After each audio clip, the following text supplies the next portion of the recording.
스타사전, 스타위키, 손현주, 소시민의 대명사가 배우들의 롤모델 1위. 이유는 작품마다 다른 모습으로 전작 이미지 지워 굳이 쥐어짜지 않아도 시청자들에게 전달되는 감정이 너무 좋다. 느낌과 행동 하나하나가 너무 자연스러워 연기에 100% 공감이 간다. 손현주를 롤모델로 삼은 이유는 작품마다 다른 모습으로 전작의 이미지를 지우는 배우가 되고 싶기 때문이다. 손현주는 가장 많은 한국 배우들이 롤모델로 삼는 대기만 성형 연기자의 표본이다. 이웃집 아저씨 같은 평범한 외모를 바탕으로 20대에는 에서 30대에는 단역과 조역을 주로 하다가 40대의 주연으로 발돋움한 드문 케이스다. 배우로서 철저한 자기관리, 성실한 자세와 뛰어난 표현력으로 모두를 설득시킨 결과였다. 대한민국에서 연기를 하려면 일탈하고픈 욕망을 참아야 해요. 대한민국이라는 게 어떻게 보면 대한마을이잖아요? 하지 말아야 할 것들과 지켜야 할 것들이 많죠. 후배들에게 그걸 지킬 자신이 없으면 배우하지 말라고 종종 이야기합니다. 특히 시간 약속은 무슨 일이 있어도 지키려고 합니다.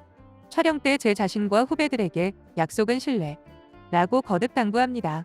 손현주는 1990년 극단 미추의 입단의 다수의 마당극에 출연하다가 1991년 KBS 14기 공채 탤런트로 입문했다. 여러 드라마의 단역과 조역을 전전하며 기량을 쌓았다.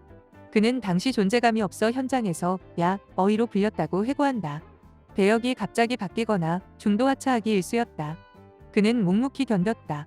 마침내 1996년 KBS 이 드라마 첫사랑에서 밤무대 가수 주정남 역할로 히트곡 보고 있어도 보고 싶은 그대까지 탄생시키며 주목받기 시작했다. 후줄근한 트레이닝복을 입고 통기타를 치는 모습으로 소시민의 애잔함을 전달했다. 많은 밤무대 업소에서 행사 요청이 쇄도했다. 처음에는 거절하다가 결국 밤무대에 출연했고 메들리 앨범도 내놨다.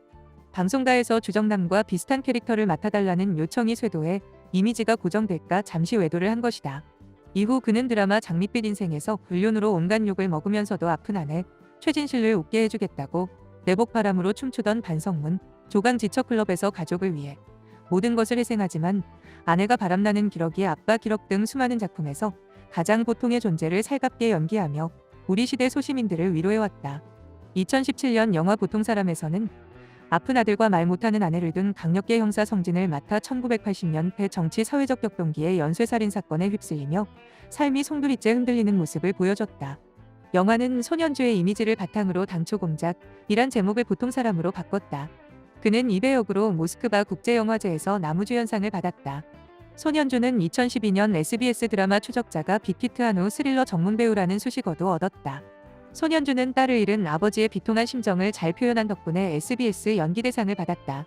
이듬해 그는 숨바꼭질로 560만 명을 모으며 흥행에 대성공했다. 영화는 내 집에 누군가가 몰래 함께 살고 있다는 모티프로 긴장과 공포를 불어넣었다. 그는 여기서 실종된 형을 찾아 나섰다가 되레 가족이 위기에 빠지게 되는 가장 역할을 했다. 그 가장은 자신의 재산과 가족을 지키기 위해 고군분투한다는 점에서 손현주가 20여 년간 드라마에서 주로 해온 소시민 캐릭터의 연장선상에 있었다. 이후 스릴러 영화 악의 연대기, 더 폼까지 연달아 흥행에 성공했다. 악의 연대기에서 한때 정의감 넘쳤지만 우발적으로 살인을 저지르고 그것을 은닉하기 위해 점점 범죄의 깊은 수렁에 빠져드는 경찰 최반장 역을 했다. 2020년 JTBC 드라마 모범 형사에서는 반대로 자신의 실수를 만회하기 위해 늘 피해자와 가족의 상처를 먼저 생각하게 되는 강력계 형사 강도창 역으로 큰 인기를 얻었다. 억울한 사형수가 누명을 벗지 못하고 사형대의 이슬로 사라진 후 강도창은 진짜 범인을 잡은 게 맞을까라고 스스로를 의심하는 트라우마를 갖게 된다. 현실에 있을 법한 형사 캐릭터를 빼어나게 그려냈다. 2022년 모범 형사 2에서는 강도창이 이런 트라우마에다 갱년기까지 찾아와 내적 갈등을 겪는다. 내가 잡은 범인이 진짜인가라는 의문을 항상 품고 피해자들의 심경에 공감하는 강도창의 인간적인 면모와 그런 그에게 많은 조언을 해주며 현장으로 끌어주는 파트너 오지혁과의 호흡으로 묵직한 여운과 시원한 카타르시스를 선사한다. 그는 연기에 대해서는 늘 절차탕마하는 자세를 견지한다. 설렁설렁 연기하는 건 저 스스로 견디지 못합니다. 요즘 관객 눈높이가 얼마나 높은데요. 배우가 캐릭터에 빠져들지 않으면 선택받지 못합니다. 저는 가능한 한 연기를 오래오래 하고 싶습니다. 사람들 마음속에 소박하게 남아 늘 편안한 배우로 기억되고 싶습니다.